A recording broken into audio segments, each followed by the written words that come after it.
Our 10th visit brings us to one of the strangest of the 17 principles of success, because it is the principle which makes it possible for you to convert into an asset every adversity, every disappointment, every defeat, and every failure you meet with from now on the remainder of your life.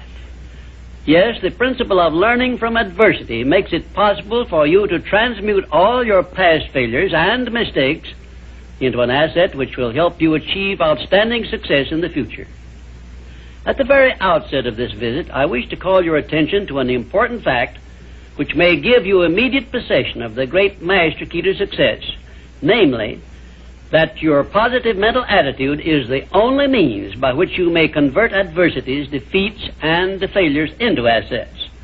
It seems to have been intended that everyone should experience adversities, defeats, and even failures as a part of nature's method of disciplining people to learn how to take possession of their own minds.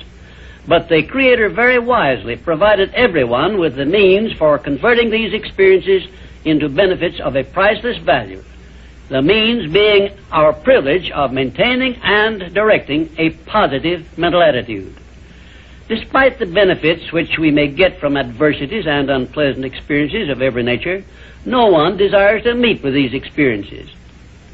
Once you learn that adversities can be made to pay dividends, you will acquire the habit of looking for that seed of an equivalent benefit in each such experience with which you meet. My first illustration concerns a man of whom you may have heard, and I have no doubt you have eaten some of the food which he produced and marketed throughout the nation as a result of an adversity which would have stopped most men cold.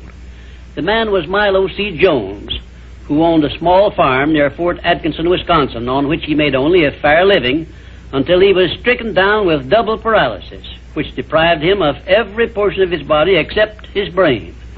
In this hour of his greatest adversity, Milo C. Jones used his mind, took possession of it for the first time in his life, perhaps, and out of that mind came the idea of raising hogs and converting them into little pig sausage.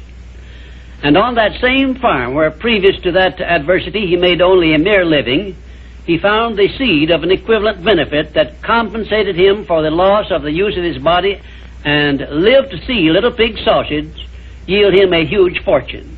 Isn't it strange that so often people have to be cut down by failure and defeat before they learn that they have minds capable of mastering all of their problems? My next illustration is based on an adversity of a man whom we all know because he was President of the United States, and his name was Franklin D. Roosevelt, who was stricken in the prime of his life with polio, which destroyed the use of his legs. Instead of sitting on a street corner with a tin cup and some lead pencils, as many another might have done under similar circumstances, Franklin D. Roosevelt transmuted his affliction into a build-up of his self-reliance and lifted himself to the highest position available to mankind anywhere on this earth, got that position and held it until he passed on, held it longer than had any previous president. Verily, I tell you with all the enthusiasm at my command, that you may find in your adversities the necessary challenge to inspire you on to success, such as you never would have known without these experiences.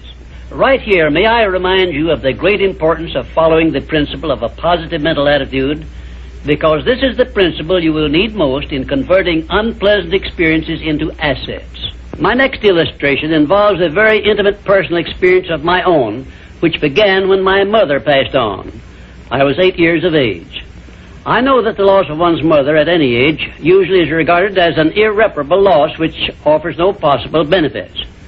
But even in the loss of loved ones, we may find that there is a seed of an equivalent benefit.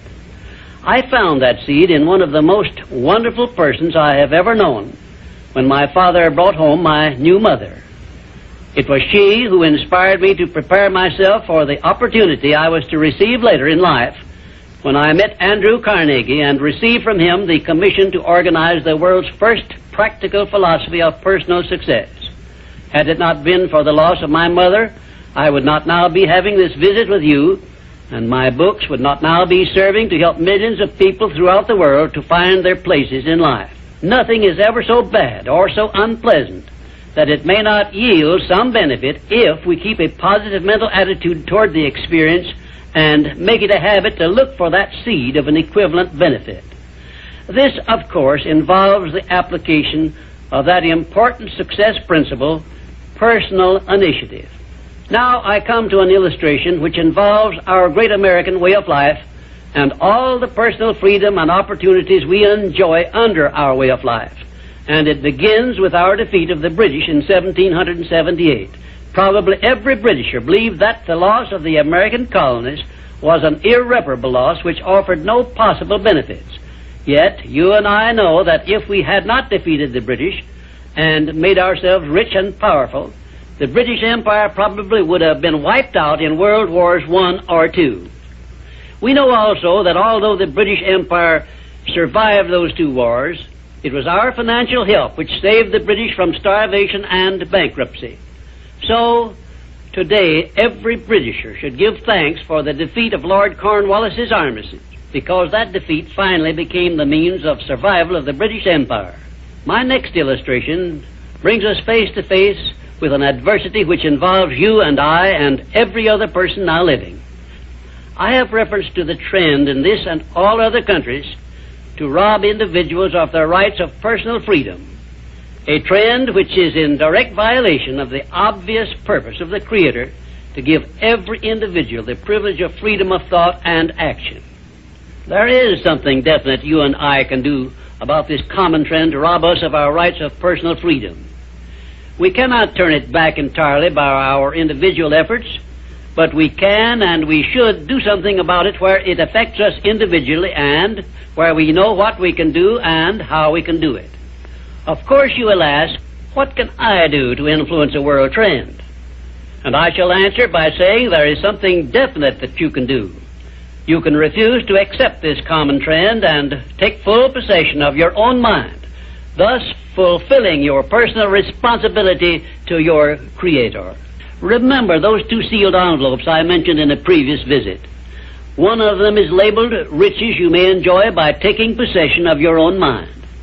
Very well, you have a responsibility to yourself, your loved ones, your Creator, to take possession of your own mind and to direct it to ends of your own choice. This responsibility is yours and no one else can rob you of it or fulfill it for you. You also have a responsibility to your country, which has given you our great American way of life.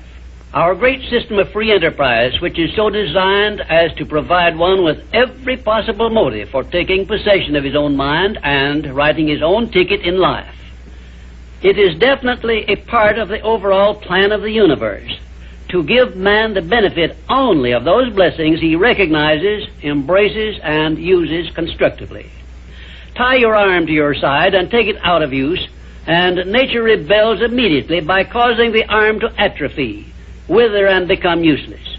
Neglect to keep in contact with your friends and to cultivate them, and you lose them.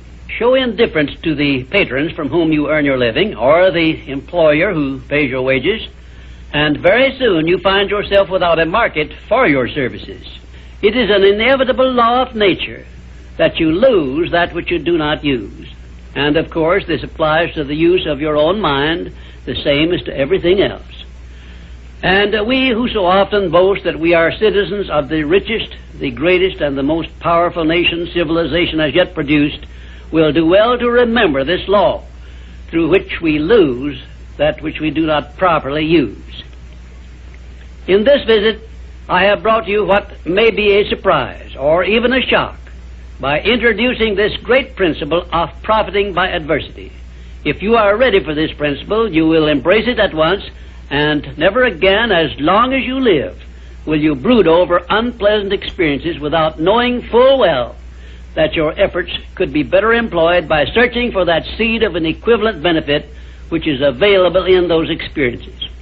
Now, before I conclude this visit, I shall give you this assignment which, if you carry it out sincerely, may well bring you a new birth of opportunity such as you never dreamed of experiencing. Go back into your past experiences, study each adversity and failure you may have experienced, and look for that seed of an equivalent benefit you had not before discovered, and you may find yourself richer than you believed yourself to be. And now, until our next visit, just remember, nothing can be called failure until you accept it as such.